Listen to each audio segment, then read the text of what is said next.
Israël fut envoyé en captivité à Babylone, et le peuple y resta pendant 70 années. À la fin de cette période, le peuple était dans un triste état. Mais lorsqu'il apprit que le moment était arrivé pour lui de retourner dans son pays, la grande majorité du peuple dit « Non, c'est impossible. Il n'est pas possible de retourner là-bas. Toute la situation y est impossible. Le pays est dans la désolation et la ville est détruite. Nous n'avons pas le désir d'y retourner. » Mais un reste du peuple y retourna, et nous connaissons tous les détails du secours que Dieu leur accorda d'une manière souveraine. Il donna aux enfants d'Israël tout ce dont ils avaient besoin, et les aida d'une manière merveilleuse, de sorte qu'ils reconstruisirent la cité et leur temple, et rendirent le pays de nouveau productif. Mais c'était quelque chose de surnaturel. Le vote de la majorité avait dit « impossible ». La minorité crut en Dieu. Oui, rien n'est impossible à Dieu. Rien n'est impossible au ciel, dans aucune circonstance, ni dans aucune situation.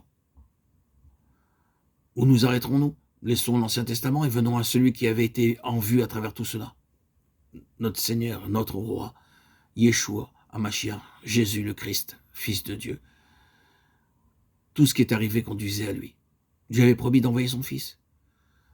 Les prophètes n'avaient parlé que de la venue du Messie, mais les idées qu'avait Israël au sujet du Messie étaient très naturelles. Naturellement, il sera un grand chef, un homme d'un pouvoir immense. Tous se rassembleront autour de lui. Il établira ce merveilleux royaume d'Israël et les Romains seront chassés de leur pays. C'était l'idée naturelle que les Israélites avaient de leur Messie, de leur roi.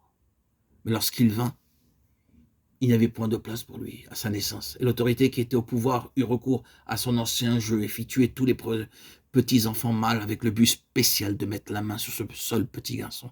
La vie même de Jésus fut une chose surnaturelle. Sa naissance fut une chose surnaturelle. Il en fut de même de toute sa vie. Oh, combien de fois nous lisons « Ils tinrent conseil afin de le faire mourir, et ils prirent des pierres pour le lapider. » L'accomplissement de son ministère fut une chose céleste. Il était surnaturel. Rien n'est impossible au ciel, dans aucune circonstance, ni dans aucune situation. La foi et les choses célestes vont ensemble. Et qu'en est-il de la mort de notre Seigneur? Ils prirent conseil pour le tuer et décidèrent de le faire et dire ensuite « Nous ne ferons pas la Pâque, ce ne serait pas le bon moment. » Et Dieu dit « Je prendrai tout cela entre mes mains, c'est mon affaire et non pas la vôtre. Ce sera exactement au jour que je choisirai, ce sera le jour de la Pâque. » Jésus avait dit au sujet de sa mort « Personne ne me l'ôte en parlant de sa vie, mais je la donne de moi-même. J'ai le pouvoir de la donner et le pouvoir de la reprendre. J'ai reçu cet ordre de mon Père. » Jean 10, 18. Il disait ainsi que lorsque cela arriverait, ce ne serait pas entre les mains des hommes, mais entre les mains de Dieu. Et malgré leurs décisions et leurs conseils, ce fut le jour de la Pâque. Cela devait être. Beaucoup de générations étaient représentées en cela. La mort et la résurrection de Jésus-Christ ont été surnaturelles, non pas de l'homme, mais de Dieu. La foi et les choses célestes vont ensemble. Rien n'est impossible à Dieu. Rien n'est impossible à Dieu, dans aucune circonstance,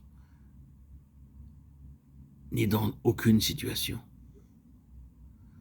L'accomplissement du ministère de Christ fut une chose céleste, surnaturelle, voulue par Dieu.